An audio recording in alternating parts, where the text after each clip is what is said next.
Most threat modeling fails before it even starts.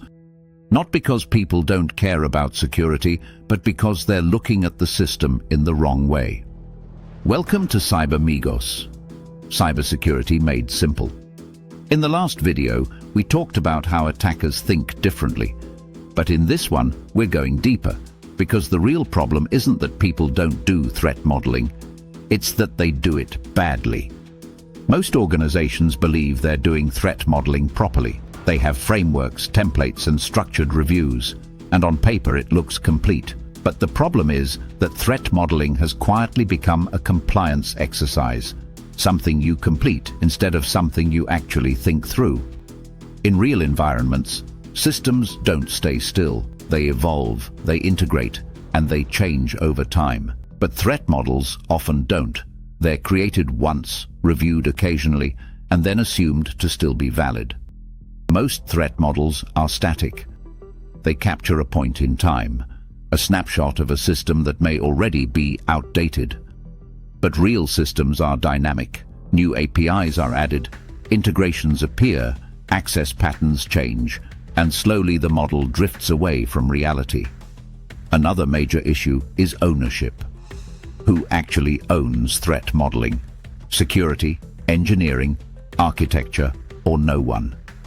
In many organizations, it sits in between, which means it becomes everyone's responsibility and no one's priority. Most people look at systems as components, applications, databases, services. But attackers don't think in components, they think in flows. How does data move? Where does it start? Where does it go? And where can it be redirected? Because risk doesn't live in the components. It lives in the movement between them. Every system is built on assumptions that an API is internal, that a service is trusted, that data is protected. But threat modeling should ask what happens when those assumptions are wrong, when internal becomes exposed, trusted becomes compromised, or protected becomes reachable. That's where real risk appears. Most systems are designed for use, but threat modeling is about misuse. Not what should happen, but what shouldn't be possible, but is. This is where most threat models fail, because they validate expected behavior, but don't explore unintended paths. Another mistake is thinking the system has a clear boundary.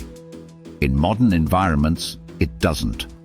Systems connect to third-party tools, APIs, and external platforms, which means your risk doesn't stop at your system.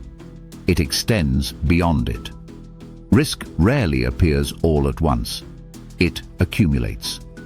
One integration, one exception, one shortcut. Over time, these small decisions become systemic risk. And because each one looks small, they're easy to ignore. Good threat modeling isn't about doing more. It's about seeing better.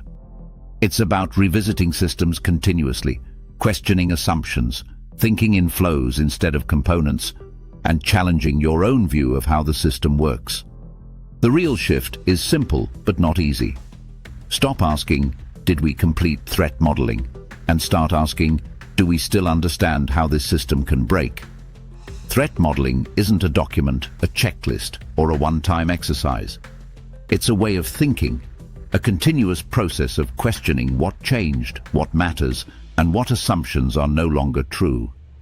If you want to understand cybersecurity properly, you have to start seeing systems the way they really are, not how they were designed. Like and subscribe for more cybersecurity content.